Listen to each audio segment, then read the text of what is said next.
Latinus TV presenta Notas de Salud, traído a ustedes por Suffolk Primary Health y Fidelis Care. Bienvenidos. Y bueno, doctor, gracias por acompañarnos en el día de hoy. La última vez que estuvimos usted y yo hablando, tuvimos una tremenda reacción del público y por eso decidimos que era hora de traerlo. Muchas gracias. Buenas tardes, buenas noches. Muchas gracias por traerme. Es un placer para mí estar acá. Voy a desahogarme. Okay, Mi padre y su diabetes. Yo no sé, usted va a tener, yo me voy a morir tratando de controlarle la diabetes a él. Así que le quiero preguntar si podemos hablar sobre la diabetes, porque yo creo que es una enfermedad que, como no se ve, el daño no es que le falta a uno la pierna, que el padecimiento es, el padecimiento es como medio raro. Bueno, entonces se me hace como que difícil entender bien el concepto para poder educar a mi papá, que de hecho llegó acá de Puerto Rico con el azúcar en 400. Bueno. Entonces, ¿qué es la diabetes? Vamos a empezar por ahí. Bueno, primero que todo, el problema con la diabetes es que es la enfermedad más traicionera que hay. Traicionera porque el paciente nunca cree que tiene nada. O sea, el paciente llega y si uno le hace el diagnóstico de diabetes, el paciente nunca piensa que tiene nada malo porque nada le duele. Okay. Entonces, eso es como el reto del médico, convencer al paciente de que tiene algo. De que sí, que está enfermo. De que tiene algo que hay que tratar, okay, porque no se cura, pero se trata. Y si se trata bien y se maneja bien, el paciente no va a tener problemas más adelante que impliquen su pérdida de su salud y de la vida, ¿cierto? Porque entonces esto puede, no tener una diabetes controlada, entonces tiene otros problemas de salud. Y fatídicas, inclusive. Hay por aquí, Andrea Gil nos pregunta, quiero saber qué comidas debo evitar para no tener diabetes. Bueno, yo creo que esa la podemos contestar más adelante. Primero hablamos de qué es diabetes, los tipos de diabetes, y de pronto más adelante hablamos de lo que puede el paciente hacer o no hacer. Pues vamos a darle vuelta a la pregunta. Vamos a háblame de los grupos. Yo sé que todo el mundo es una enfermedad que no discrimina, exacto, pero tiene que haber algunos grupos con más alta incidencia de diabetes que otros. Correcto. El grupo, desafortunadamente nosotros los latinoamericanos somos uno de los grupos predilectos de la diabetes, incluyendo también los afroamericanos. Ok, ¿no sé por el consumo de mucho almidón? Bueno, el consumo de almidón es un factor contribuyente. Realmente la diabetes es un problema genético. Están los genes de nuestros padres, de nuestros antecesores, y nosotros en algún momento heredamos ese gene, y en algunas personas se va a manifestar dependiendo de la circunstancia y de lo que de tu entorno, de tus comidas y de otros factores que te pueden hacer que el gene se manifieste. Okay. Pero no necesariamente se te va a manifestar. No necesariamente, que puede ser, o sea que es algo más genético. Pero si empiezas a consumir mucho carbohidrato y te pones un poquito pasado de peso o obeso, empiezas a desarrollar resistencia a la insulina y empiezas a desarrollar diabetes tipo 2. Entonces hablemos qué es diabetes tipo 1 y qué es diabetes tipo 2. Diabetes tipo 1 es la diabetes que requiere insulina desde el principio. Es decir, generalmente sucede en niños y en adolescentes. Los niños porque nacen con un defecto de producir insulina desde el páncreas. El páncreas es el que produce la insulina en los pacientes, y entonces los niños desde muy pequeños se les descubre el defecto de producir insulina, entonces hay que darles la insulina desde afuera, porque no la está produciendo internamente. Ese paciente le decimos diabético tipo 1. El diabético tipo 2 es un paciente que puede estar normal hasta los 40, 50 años, o hasta los 15 o hasta los 20, y o se engordó un poquito, o traía el gene, y empezó a desarrollar falta de insulina. Tiene insulina, pero la insulina empieza a ser deficiente, el azúcar empieza a estar alta, y entonces empezamos a darle medicina por vía oral, que son las pastillas, no necesariamente insulina. Ese paciente puede desembocar más adelante en la necesidad de insulina, porque no se cuidó, porque el páncreas se deterioró, porque hubo otras cosas que aceleraron el proceso de deterioración del paciente, entonces ya requiere insulina, ya las pastillas orales no funcionan. Ok, y hay algo que de hecho a mi mamá también le hicieron las pruebas en estos días sobre la hemoglobina. Yo pensaba que a ti te hacen la prueba de hemoglobina y ahí sabían inmediatamente que tú tienes diabetes. Bueno, muy buen punto, porque Dios, es que muy buen una familia de enfermos estamos. Sí. La hemoglobina A1C, se llama hemoglobina A1C, que es la hemoglobina característica de los diabéticos, porque también hay hemoglobina y hay hematocrito. La hemoglobina y el hematocrito nos dicen si tenemos anemia. Okay. La hemoglobina A1C es un carácter de los genes que que lo heredamos y que nos dice si vamos a desarrollar diabetes y qué va a pasar con esa diabetes. Nos ayuda a predecir el grado, la magnitud del daño de la diabetes si no me cuido. O sea, que te puede decir, oye, estás propenso, no estás propenso, no te va a pasar en tu vida, o estás ahí al borde del límite, o estás ya pasado, necesitas ayuda inmediata. Exacto. Entonces, lo que, por ejemplo, nosotros, o en mi caso, lo que yo hago en mis pacientes, si me llega un paciente por primera vez y me dice, doctor, yo soy diabético, lo primero que le voy a preguntar es si él sabe qué es la hemoglobina A1C. Que yo no lo sabía. Si el paciente no sabe qué es la hemoglobina A1C, el médico de ese paciente no ha hecho un buen trabajo con el paciente, porque uno les debe de explicar y enseñar qué quiere decir hemoglobina A1C y para qué la usamos. Entonces ahora yo te voy a decir cuál es el motivo de usar la hemoglobina A1C. Las personas que no tenemos diabetes, la hemoglobina A1C está en 5.7 o menos. Las personas que van a desarrollar diabetes se les empieza a subir a 6, 6,5, y si se quedan ahí, les decimos prediabéticos. Ustedes han oído el término de la palabra prediabético. Sí. Es una persona que todavía no tiene diabetes, pero que está a punto de desarrollar diabetes. ¿Y cómo va a desarrollar esa diabetes? Si está en 6.5, ¿qué va a pasar con esa persona? Si esa persona evita las harinas, los almidones, o sea, galletas, panes, tortas, bizcochos. ¿Y los dulces también? Y los dulces, las bebidas con azúcar. Si esa persona sigue ingestando todo esto, esa persona va a desarrollar diabetes. Entonces ya va a pasar de 6.5, se le va a subir a 7, a 8, a 9. Esa hemoglobina A1C me dice a mí como médico lo que la persona ha hecho en los últimos 3 meses. Así yo te diga, yo no como pan hace 4 meses, sale la hemoglobina A1C va a decir que es una mentirosa. Y te sapea. Ok, están entrando varias preguntas acá a las redes sociales. Gracias a todos, sigan haciendo sus preguntas para el doctor. Glorian Cepeda de la Florida nos pregunta, ¿cuán cierto es que el dulce está relacionado directamente con la diabetes? Bueno. Buena pregunta, ¿verdad? Especialmente que el dulce no está relacionado. Bueno, eso era lo que yo iba a aclarar. Estoy ciega, mija, perdón. No, eso era lo que yo iba a aclarar. Realmente el dulce no está relacionado con la diabetes.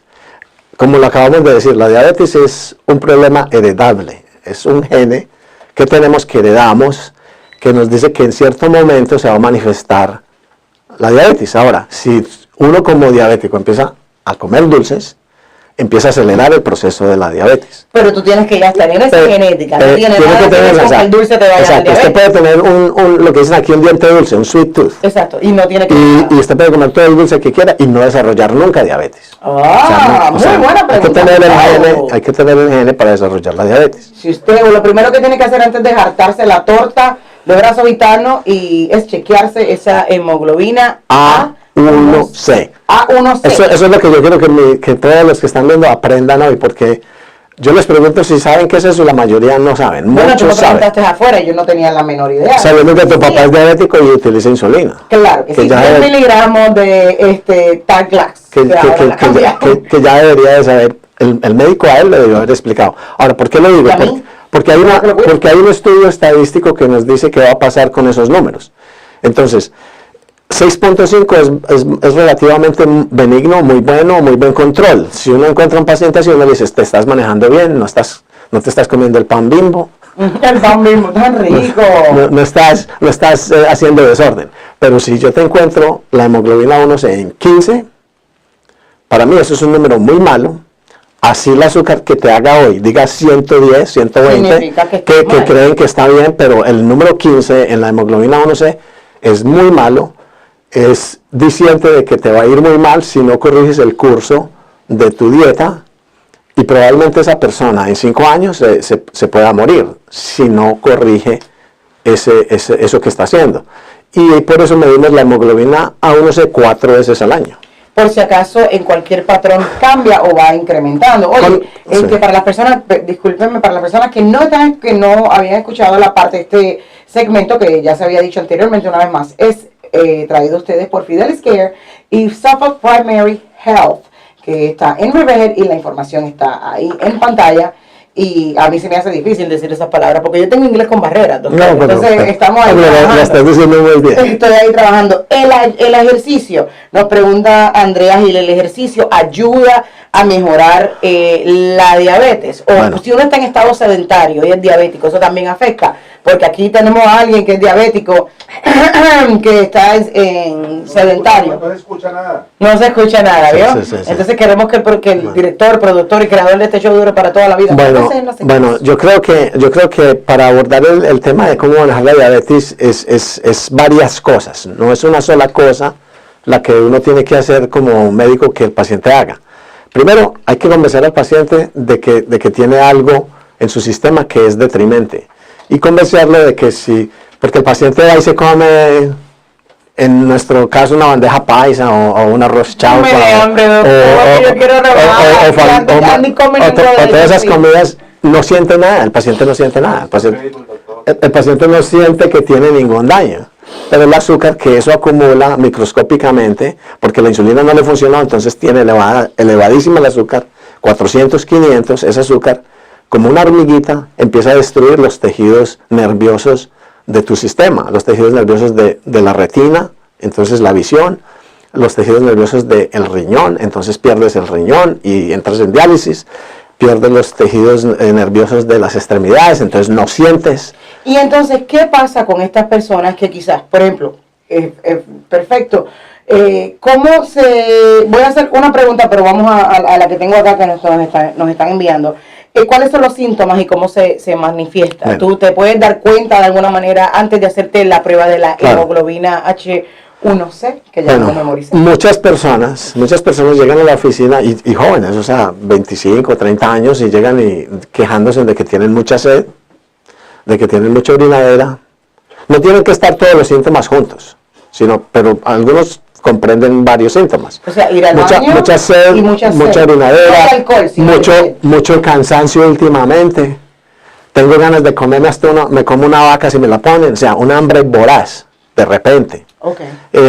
Pérdida de peso repentino, irritabilidad, o sea, la persona Definitivamente no tengo diabetes. la persona se vuelve irritable fácilmente, en fin, hay un conglomerado de síntomas que a mí como médico me van a decir, voy a chequear, bueno, automáticamente yo chequeo a todos los pacientes por esa hemoglobina A1C.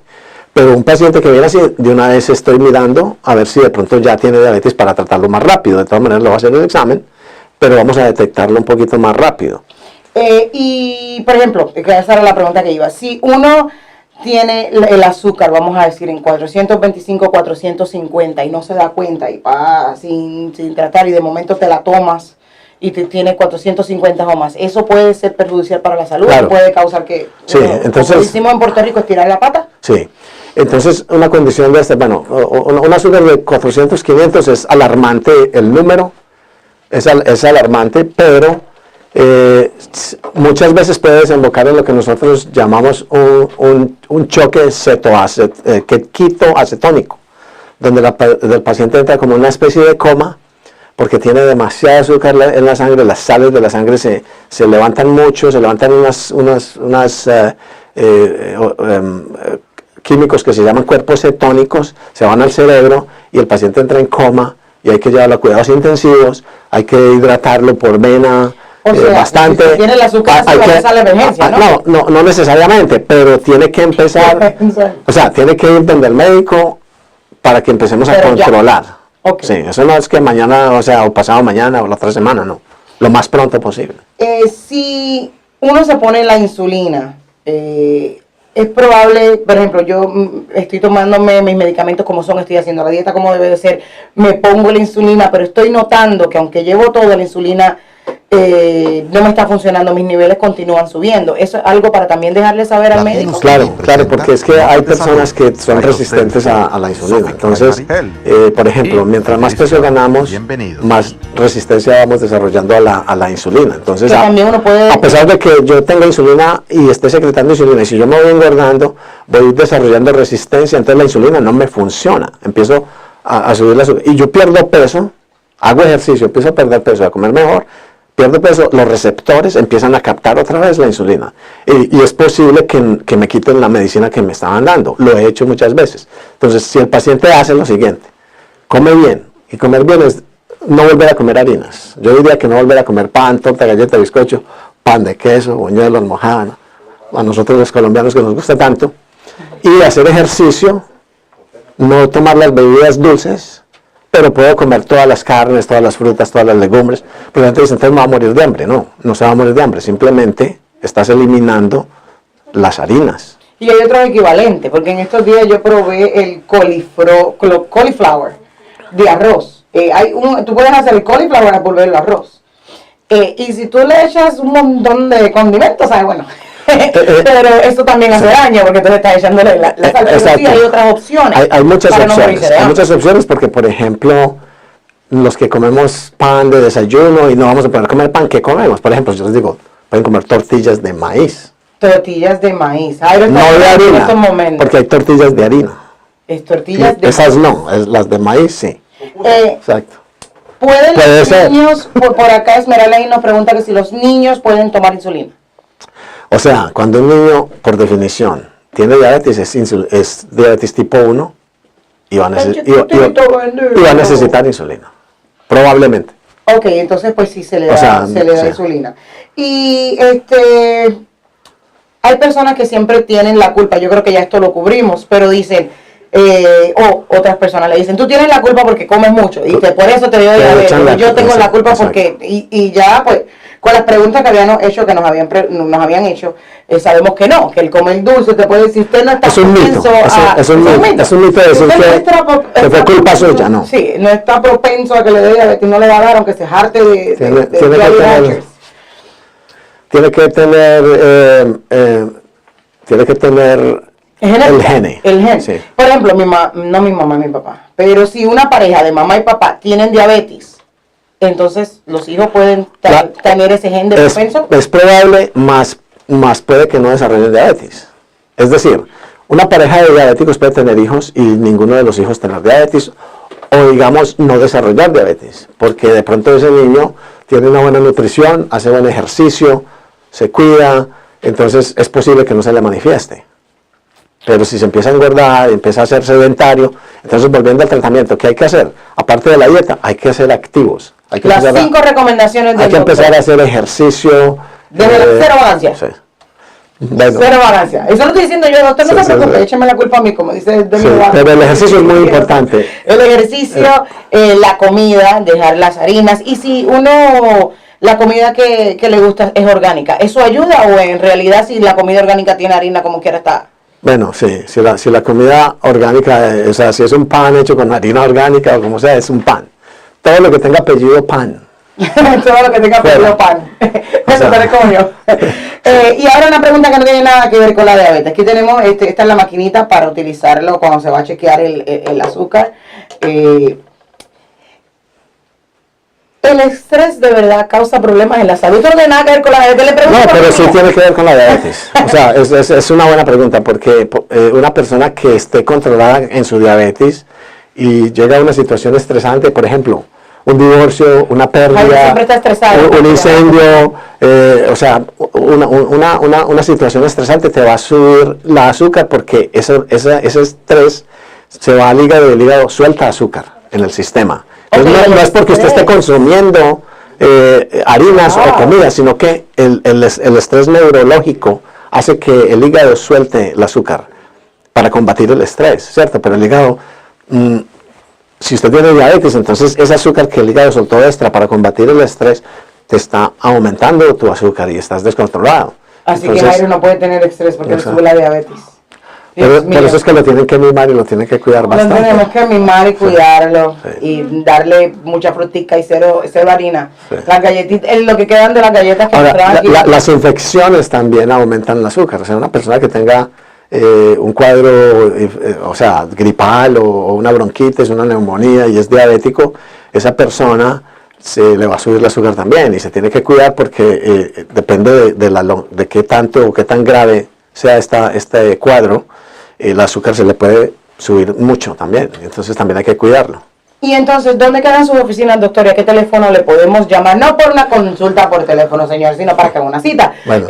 ¿Dónde está localizado y a qué número le podemos Bueno, llamar? Para la consulta está en Riverhead, en el 170 Old Country Road, en Riverhead. Ahí está en pantalla. En Suffolk, o sea, para los que estamos acá en Long Island, es en Suffolk, que es cerquita de aquí. Sí. 170 Old Country Road, el teléfono es 631-208-4460. Latinus TV presenta Notas de Salud, traído a ustedes por Suffolk Primary Health y Fidelis Care.